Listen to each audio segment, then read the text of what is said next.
Oh my gosh, you guys, I have to tell you, I am finding so many new records on FamilySearch in their experimental lab site.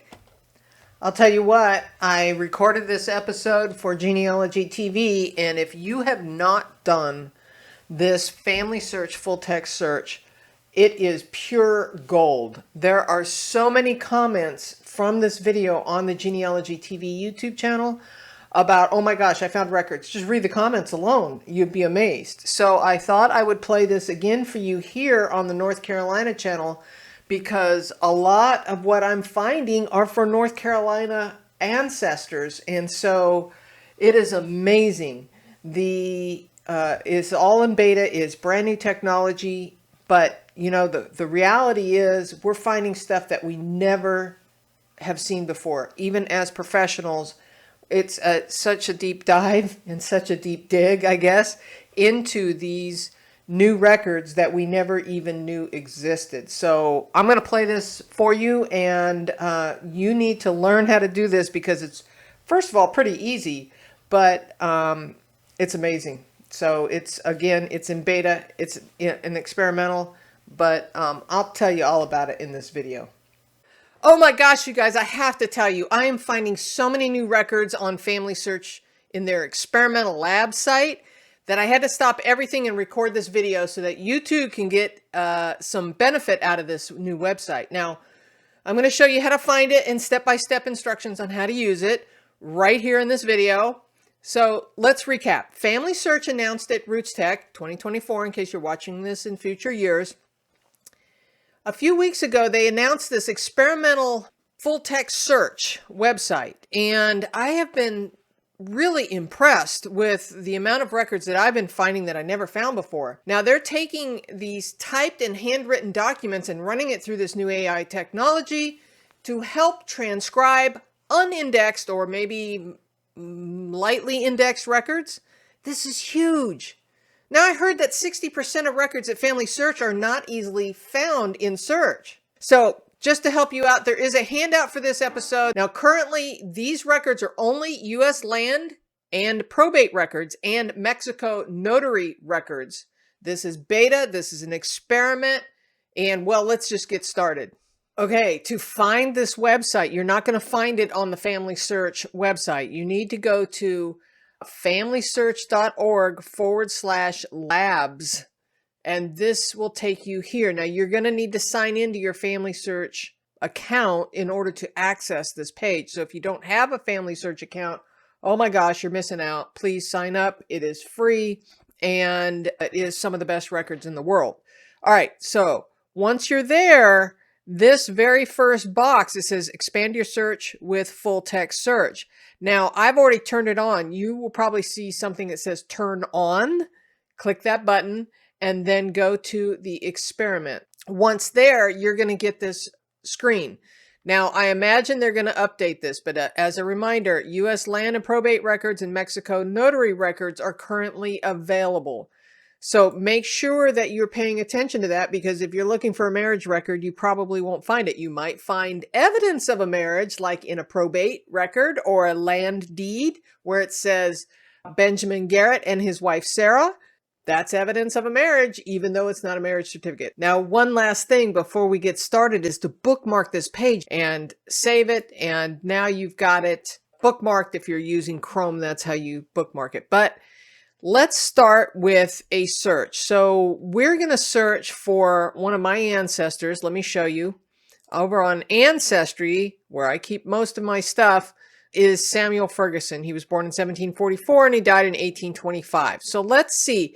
There is probate records as part of this search. So let's see if we can find Samuel Ferguson in this record. Now, that alone, there's going to be a lot of Samuel Fergusons, right? So we might want to give it some more detail. So let's give it, let's see, he was in Cable County, West Virginia. I'm just going to copy this. See if I can do that. Control-C to copy. And I'm going to say plus Cable County, West Virginia. Let's see what happens. Okay, so that's not quite working for me. So let's change this up a little bit. Let's go and put Samuel Ferguson here in the name field. and see if we get any better search, because we're getting all kinds of different people. And so let's try this. We're still getting a lot of Fergusons. Here's Samuel Ferguson. So this might be something we want to look at. But if we go and put quotes around Samuel Ferguson, that should theoretically give us every record that has Samuel and Ferguson together as a unit, if you will, in its search. Cable County, Samuel Ferguson, Cable County, West Virginia. So now we're getting somewhere. Now we could do something different as well. And if you'll notice, there's 70 million record results here. Now, what we could do is we could go, all right, he died, let's see, he died again in 1825. So if we wanted to go record year and we go 1800s, and I'm just going to leave this alone and I'm going to hit apply, and I'm going to actually remove the Cable County here. I'm going to change this to legal, and I'm going to say record place, United States, because see, I'm still at 45,000 results. And I'm going to say, let's see, was he in Virginia or West Virginia? He died in, hold on a second, Wayne County, West Virginia. So let's go West Virginia. Where are you? There you are, West Virginia, Cable County, and hit apply. And now we're starting to narrow our results to 21,000. We can continue to play with this. We could add some modifiers, say, what was his wife's name? What was his wife? Mary. So we could say plus Mary and see if that works. We got down to 6,000 results. Samuel Ferguson and Mary, his wife. So this is good. This is 1813. This is before he passes away.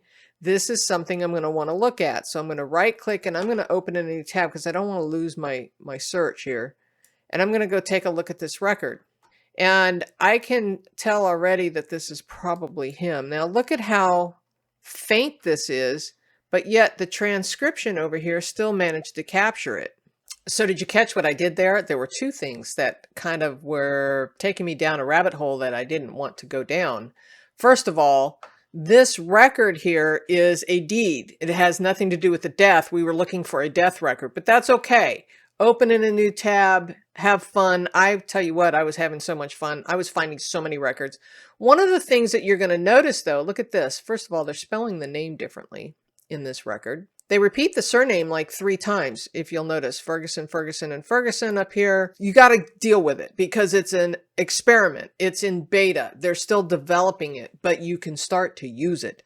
And if you'll notice, we even start with the page number at the top of the page, which is way up here somewhere, 244, see? And it transcribes or attempts to transcribe the entire page. Now, this happens to be a typewritten page. It is super faint, but it's still picking it up.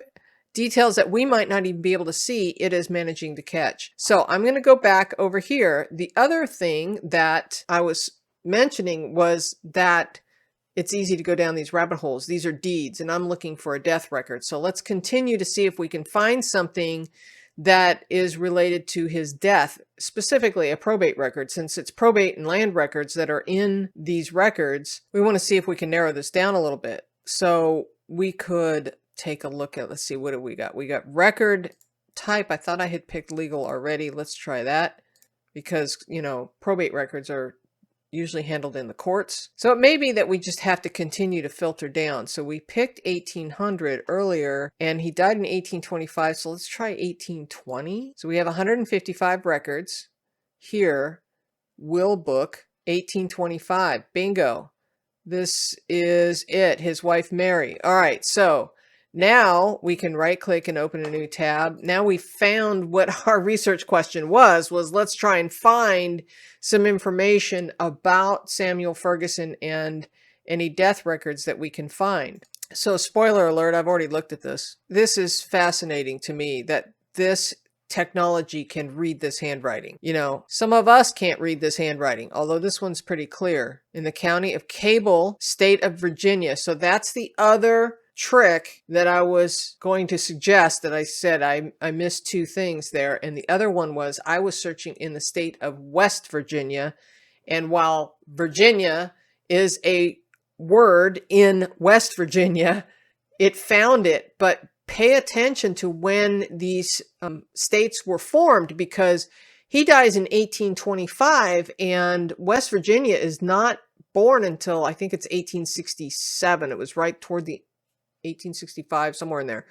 It was right toward the end of the Civil War. So long story short, it could have been in Virginia or West Virginia in those records. So just be mindful of that. Okay, now before we go away, I want to point out a couple things. First of all, Samuel Ferguson was a slave owner. And in this document, it talks about how he is going to free, upon his death and the death of his wife, he's going to free these enslaved persons. And you can find that in here, but it might be a strategy for those of you who are looking for enslaved to look for the first name by doing that search, that keyword search. Over here, you could do plus Molly, for example. Molly is mentioned in this record as an enslaved person. So that might be a strategy for those who are looking for those enslaved persons to search the enslaver and the first name, or the first name of the enslaved person and the words deed, or the location that you think that person is in. And you may be able to find records that have, here's Molly right here. It's noted here in the transcript. So if it's in the transcript, it's searchable. And so that might be a helpful tip. Okay, we found the record. Now let's save it. There's several things you can do here. So there's a couple different things. So here we've got a download arrow that is blue. You've also got a download arrow here. So if we click this download arrow, it's going to automatically save. Oh, it saved it as a JPEG. Look at that. Sometimes it saves it as a JPEG and sometimes it saves it as a PDF. And it doesn't seem to have a rhyme or reason why, because when I did this before, it didn't want to save it as a JPEG. So save as and save it wherever you're going to save it. So now we have that version as a JPEG. If you come over to the blue arrow, we get choices. So we can include the record with the image with the highlights in it, or we can turn those off and include the record with no highlights, or we can say don't include the record. I personally like to include the record without highlights. That's just me. You can also include the transcript. That's this over here. Now the transcripts are not perfect, I promise you. They need a little editing, but boy, it saves a lot of typing. So what you can do is you can hit download, and as soon as it downloads, it comes in as a PDF. And as you can see here, there's our image and the transcript. Okay, now it needs formatting. It needs to be cleaned up because it says, you know, a lot of times some of these transcripts, I'm seeing his name printed 3 times. I've had to fix it. But the cool part is it's here. And if you have a document reader, of course, you want to download it again because right now it is just in my transcript. So I want to be able to save that to where I want to save it. And I can do that by clicking on my genealogy archives. I would then go to Ferguson. Ferguson, where are you? And then I would go to Samuel and I would save this as Ferguson, Samuel. And I would go ahead and label what the item is and the year. Now back here on the FamilySearch website where we found this record, if we hit this group data, you can see this little arrow up here. You hit this group data, you get details about this record. If we're lucky, there might be a source citation down at the bottom. You also have the image group number. So I would take this little hyperlink here and copy to the clipboard and then paste that wherever needed as I'm saving my documents. Please make sure you put it in your research notes. You might even want to grab this URL up here. So for those of us who are on Ancestry and we want to capture that URL, I'm going to Control-C to copy, and then I'm going to go over to my Ancestry website, and I'm going to click Add a Web Link, and I'm going to paste that web link in here, and I'm going to say, what this is and save it. So I say, this is a will for Samuel Ferguson, and I hit add. And now when I scroll to the bottom, you will see that the will for Samuel Ferguson is here, and it's a FamilySearch website. Okay, and the final step that we want to do is we want to attach this document to our ancestor on the FamilySearch tree. And we simply do that by clicking attach to our ancestor, and we give it a title, and we can put all the names of the people that are in the document. And here I have added all of the people that I could see in here, and then we can actually show the metadata. This is another place you might be able to find and copy the source citation. And then we hit next at the bottom, and then we can attach other people to this. We can also jump over to our family tree and look up the ID number of his wife. Here is Mary, his wife. I can copy that ID number, then come back over and paste that in here and hit search and add her and hit next. And it says I've selected Mary, and I'm not going to go into the reason right now, but then I can attach it to the tree. And it says the source attached to Mary as well. This is cool. So we can go view the source if we want in her tree, and we're in the sources. And here it is right here. We can open that up. We can see more details. We can follow the web link. This is truly some incredible technology that FamilySearch has come out with this full text searching.